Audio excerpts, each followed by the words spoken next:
bikin nangis. Aku memaksa adikku untuk menggantikanku menikah dengan pria jelek. Janji ayah 10 tahun lalu kepada Pak Rusman terasa seperti cerita yang tak mungkin jadi kenyataan. Saat itu, aku tidak peduli dengan Farhan, anak yang dijodohkan denganku. Bagi aku, dia terlalu sederhana, culun, dan tak sebanding dengan sosok ideal yang selalu kuimpikan. Pilihanku jatuh pada Sandi, pria yang tampak sempurna, tetapi takdir justru mengungkapkan hal yang berbeda. Aku janji, aku akan menikahkan anakku dengan anakmu. Suara ayah terdengar berat tapi penuh haru ketika ia terbaring di ranjang rumah sakit. Waktu itu, aku masih kecil, baru berusia 12 tahun. Sore itu terasa suram. Suasana rumah sakit menyelimuti kami dalam kekhawatiran. Aku hanya duduk di kursi samping tempat tidur ayah, tidak benar-benar memahami apa yang baru saja diucapkan. Bagiku, itu hanyalah kata-kata yang mengalir tanpa arti yang perlu kuperhatikan lebih dalam. Namun, janji itu terucap dengan latar belakang yang tak mungkin kuabaikan. Pak Rusman, yang berdiri di sudut ruangan dengan senyumnya yang penuh kebaikan, adalah orang yang menyelamatkan nyawa ayah. Kecelakaan yang hampir merenggut ayah terjadi di jalan yang sepi saat hujan deras. Jika bukan karena Pak Rusman yang dengan cepat membawa ayah ke rumah sakit, mungkin hasilnya akan berbeda. Disitulah janji itu pertama kali muncul, sebagai bentuk terima kasih mendalam ayah kepada Pak Rusman. Setelah ayah keluar dari rumah sakit, aku mengira semuanya akan kembali normal. Ayah sehat kembali. Pak Rusman juga tidak pernah menyinggung soal janji itu lagi. Dan aku tetap melanjutkan hidup seperti biasa, bermain dengan teman-temanku dan menjalani masa remaja tanpa memikirkan janji perjodohan itu. Bagi seorang anak berusia 12 tahun, janji seperti itu hanya terdengar seperti dongeng yang akan menghilang seiring waktu. Waktu berlalu dengan cepat. 10 tahun telah berlalu dan aku yang dulu hanya seorang gadis remaja kini telah tumbuh menjadi wanita dewasa dengan mimpi dan cita-citaku sendiri. Dunia di sekitarku penuh dengan kebebasan dengan kehidupanku yang cukup glamor saat itu. Aku juga sudah punya pacar, Sandi namanya. Seorang penyanyi kafe yang terkenal. Sandi tampan, berbakat, dan memiliki karisma yang membuatku terpikat sejak pertama kali melihatnya tampil. Dengan gaya santainya, rambutnya yang sedikit acak, dan suara beratnya yang selalu menarik perhatian, dia adalah segalanya yang kuimpikan dalam sosok seorang pasangan. Dia seolah bintang di tengah gelapnya langit malam. Di sisi lain, Farhan, anak Pak Rusman, yang dulu akan dijodohkan denganku, ternyata tumbuh menjadi pria yang berbeda dari yang kubayangkan. Dia sederhana, sangat religius, dan penampilannya nyaris tidak berubah sejak masa kecil. Kacamata tebalnya masih bertengger di hidungnya. Baju-bajunya selalu longgar dan kaku, rambutnya klimis tertata tanpa celah. Dia orang yang baik, aku tahu itu. Tapi, aku tidak bisa memungkiri bahwa penampilan dan gaya hidupnya yang terlalu jadul membuatku semakin menjauh dari ide tentang pernikahan dengannya. Ayah, aku nggak bisa menikah dengan Farhan, ucapku suatu malam, saat ayah mulai serius membicarakan rencana pernikahan. Aku ingat bagaimana perasaan berat di dadaku memuncak, membuatku gelisah. Ayah duduk di kursi ruang tamu, wajahnya tampak tua dan penuh kelelahan. Pandangannya tenang, tapi aku tahu betapa seriusnya topik ini baginya. Dia menatapku dalam-dalam, seolah ingin mencari alasan di balik penolakanku. Kenapa? Farhan anak baik. Dia bertanggung jawab, jujur, dan sudah mapan, kata ayah, mencoba meyakinkanku. Aku menghela napas panjang. Tapi, ayah, dia bukan tipeku. Lihatlah Farhan. Dia terlalu culun. Aku nggak bisa membayangkan hidup bersamanya. Lagi pula aku juga sudah punya pacar. Ayah. Namanya Sandi. Dia penyanyi di kafe terkenal. Gaya hidupnya cocok denganku. Kami saling mencintai. Hatiku memang sudah tertutup untuk Farhan. Aku ingin hidup dengan seseorang yang sesuai dengan impianku, dan Farhan bukanlah pria itu. Ayah masih terdiam, tapi aku bisa merasakan kecewa di sorot matanya. Dia menatapku dengan pandangan yang membuatku merasa bersalah, meskipun aku tahu keputusanku sudah bulat. Setelah malam penuh perdebatan itu, pikiranku terus berputar. Aku berusaha mencari cara agar bisa lolos dari pernikahan dengan Farhan, pria yang bagiku terlalu sederhana dan culun. Tiap kali melihat wajahnya yang culun, aku merasa semakin yakin bahwa hidup bersamanya akan sangat membosankan. Aku tak ingin terperangkap dalam kehidupan yang monoton. Aku mengusulkan kepada ayah agar Arum, adikku, bisa menggantikanku. Lagi pula, Arum dan Farhan lebih cocok. Mereka sama-sama pendiam, sederhana, dan patuh pada orang tua. Namun, usulku langsung ditolak. Pak Rusman sudah tahu kalau kamu yang akan menikah dengan Farhan, ujar ayah tegas, dengan tatapan yang seakan-akan menyudutkanku. Ini bukan perjodohan yang bisa dipindah-pindahkan begitu saja. Aku merasakan desakan yang semakin kuat di dadaku. Ayah tetap ingin aku menikah dengan Farhan, dan aku tidak bisa menerima kenyataan itu. Lalu, sebuah ide berbahaya muncul dalam pikiranku. Sesuatu yang kuharapkan bisa memutus ikatan perjodohan itu selamanya. Ayah, sebenarnya aku sudah hamil dengan Sandi. Ucapku tanpa berpikir panjang. Kalimat itu keluar begitu saja dari mulutku. Ayah tertegun. Mata beliau membelalak. Wajahnya berubah merah padam. Amarahnya memuncak dalam sekejap. Dan sebelum aku bisa bersiap, sebuah tamparan keras mendarat di pipiku. Tubuhku terhuyung. Rasa panas menjalar di wajahku yang seakan terbakar oleh kemarahan ayah. Kamu menghancurkan segalanya. Apa kamu tahu betapa pentingnya janji ini bagi ayah? Kamu telah mempermalukan keluarga ini, teriak ayah dengan nada yang penuh kekecewaan. Suaranya menggema di seluruh ruangan. Air mataku menetes perlahan. Tapi bukan karena rasa sakit di pipiku. Aku tahu, dengan kebohonganku, aku telah menghancurkan harapan ayah. Di sela rasa sakit yang menjalar, aku berkata lirih, "Ayah, biarkan Arum menggantikan aku." Dia mau, ayah. Lagi pula, Farhan pasti lebih cocok dengan Arum.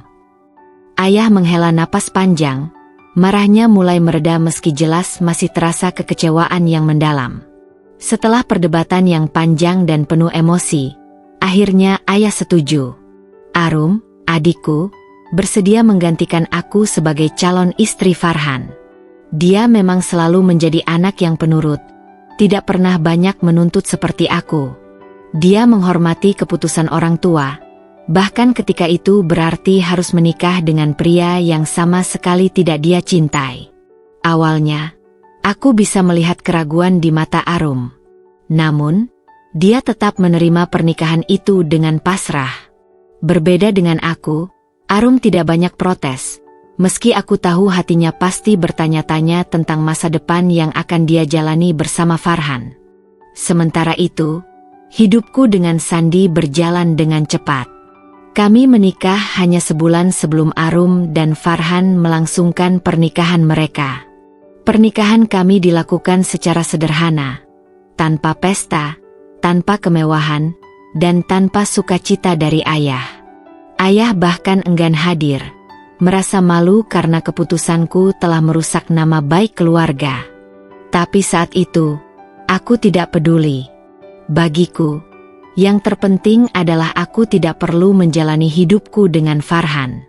Aku merasa sudah memenangkan kebebasanku, apalagi sekarang aku menikah dengan pria impianku, Sandi, yang selama ini kuanggap sebagai segalanya. Aku pasti akan bahagia, gumamku dalam hati pada hari pernikahan kami. Bagiku, Sandi adalah pangeran impian yang telah datang menyelamatkan hidupku dari kebosanan.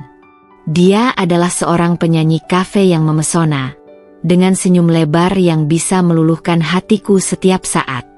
Aku membayangkan masa depan kami yang penuh gairah, kebebasan, dan cinta. Hidupku akan berbeda, penuh warna, dan jauh dari kehidupan monoton yang akan dijalani Arum bersama Farhan. Namun, dugaanku ternyata salah besar. Hari pernikahan Arum dan Farhan tiba, dan aku terkejut saat mengetahui betapa mewahnya acara itu. Rumah Pak Rusman dipenuhi dengan dekorasi elegan, karpet merah membentang di depan rumah, dan para tamu undangan berdatangan dengan pakaian terbaik mereka. Aku tidak bisa mempercayai mataku saat melihat kemewahan yang melampaui harapan siapapun di desa kami. Pernikahan mereka adalah salah satu acara paling mewah yang pernah diadakan di desa kami. Arum mengenakan gaun pengantin yang luar biasa indahnya, sementara Farhan, meski tetap dengan kacamata tebal dan gaya yang sederhana, tampak lebih gagah dari biasanya. Segala sesuatu tentang acara itu menunjukkan betapa pentingnya pernikahan ini, sesuatu yang tidak pernah kubayangkan sebelumnya. Aku duduk di antara para tamu, diam-diam merasa ada yang salah.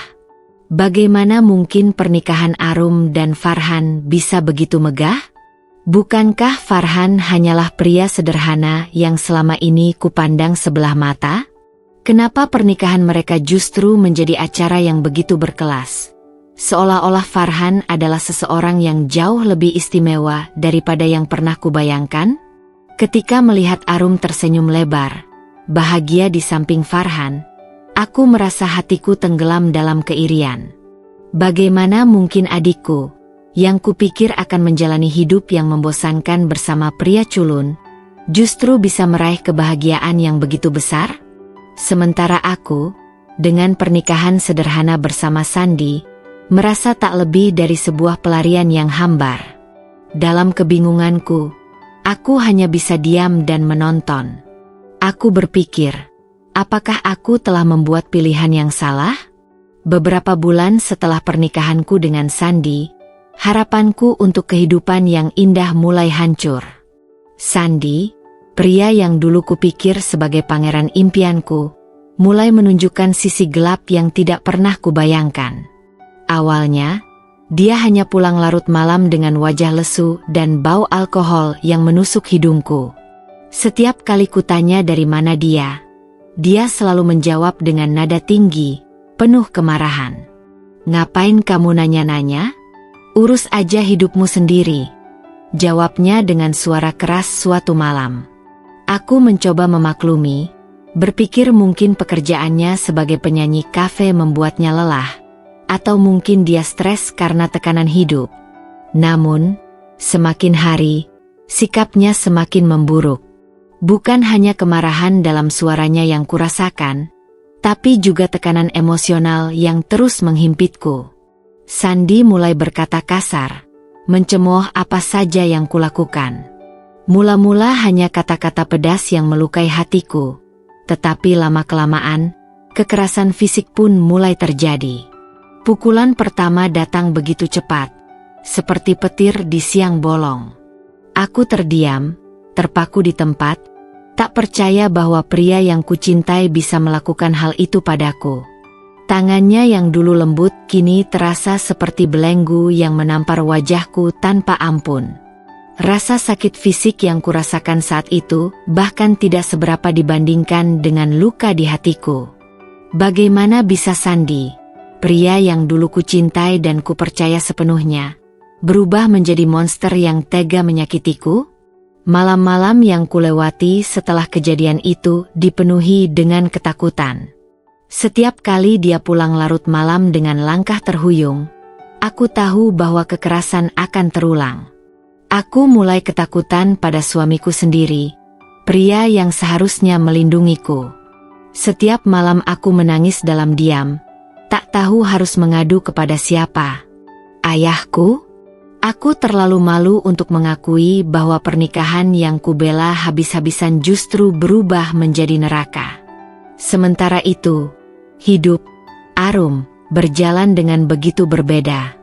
Aku sempat tak percaya ketika ayah bercerita bahwa Arum dan Farhan bahagia, mengingat betapa culunnya Farhan.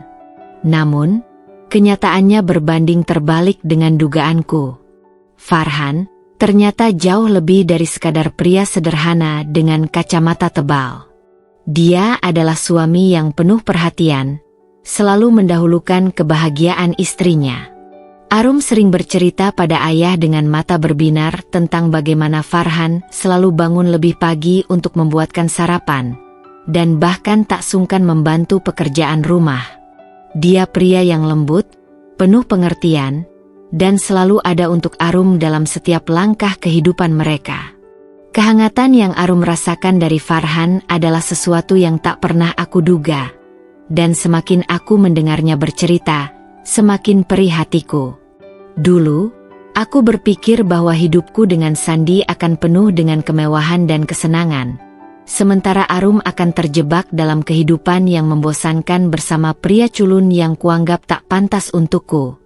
Tapi kenyataannya, justru Arum yang meraih kebahagiaan yang sebenarnya.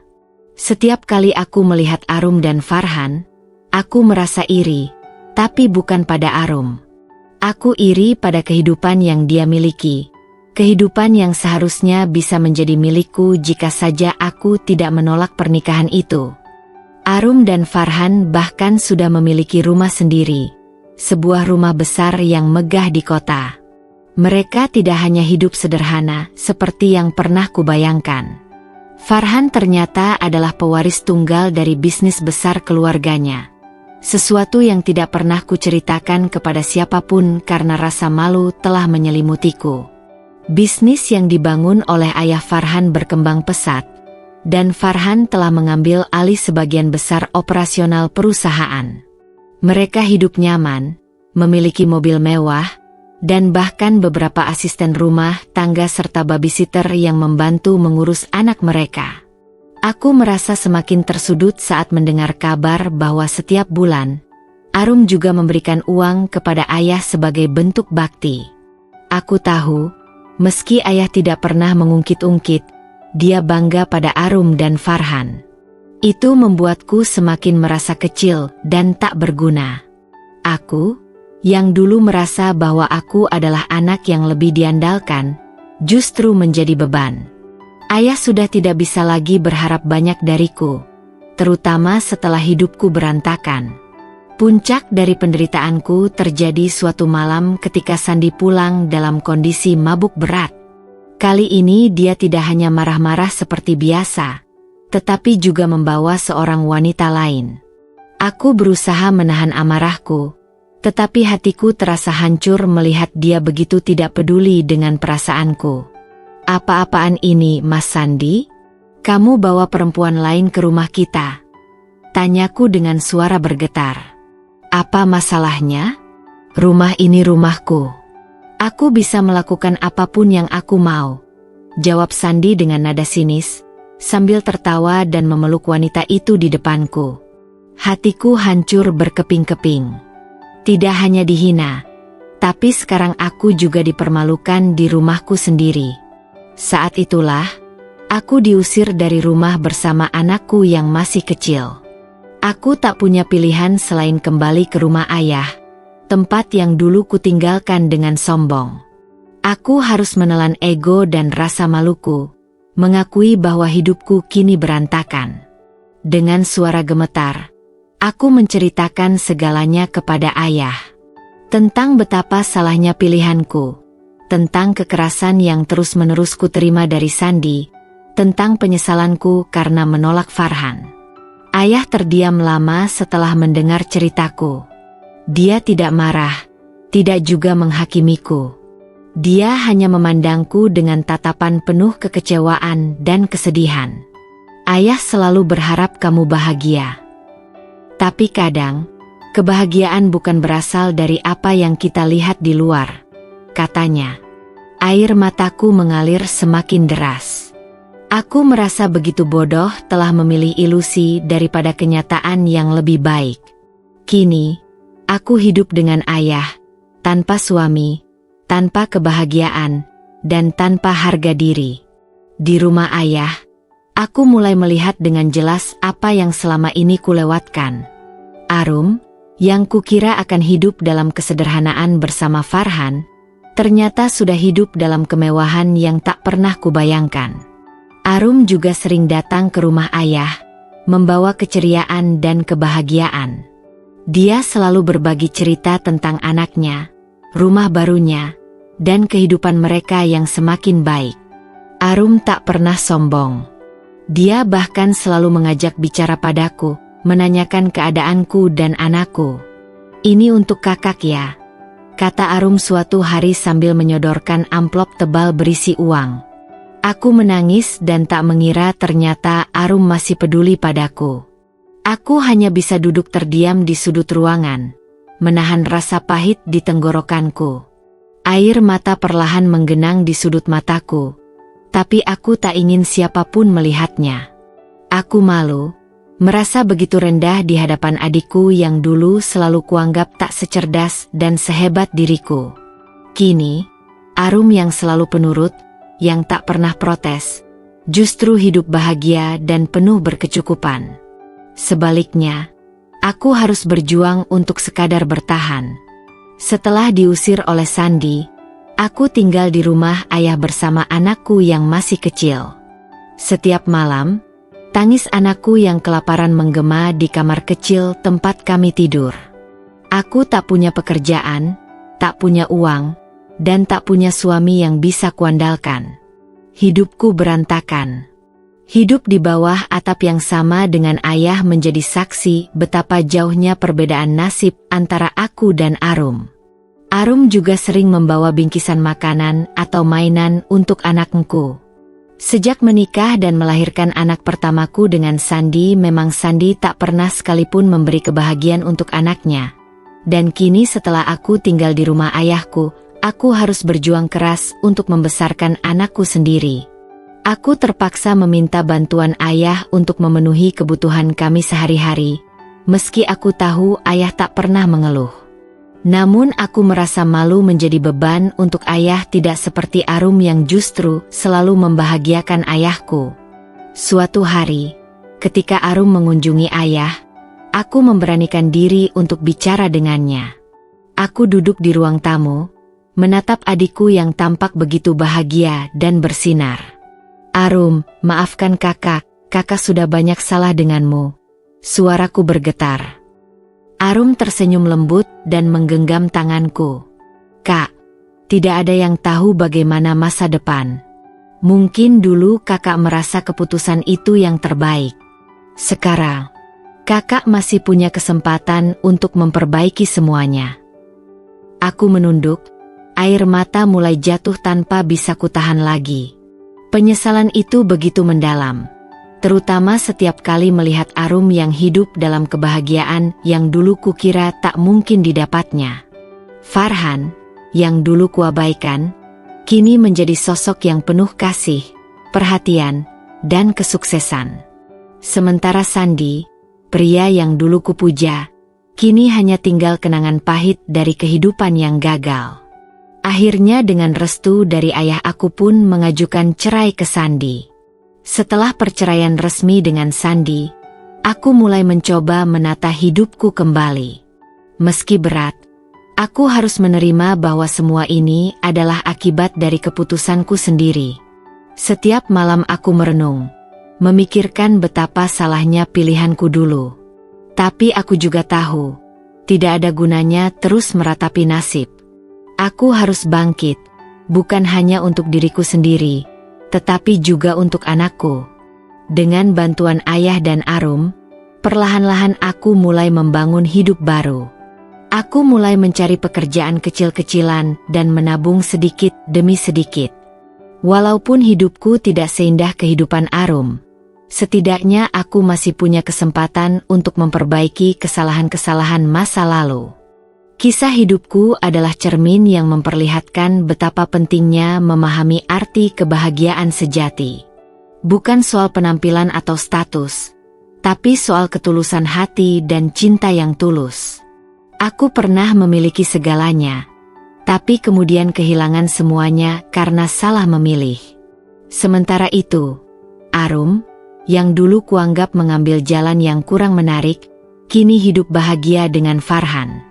Mereka adalah bukti nyata bahwa kebahagiaan tidak selalu datang dari apa yang kita lihat di luar, tetapi dari dalam, dari kasih sayang, dan kesetiaan.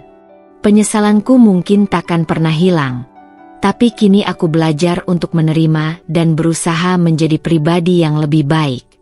Hidup memang penuh dengan pilihan, dan terkadang kita harus jatuh dulu sebelum benar-benar mengerti apa yang sebenarnya penting dalam hidup.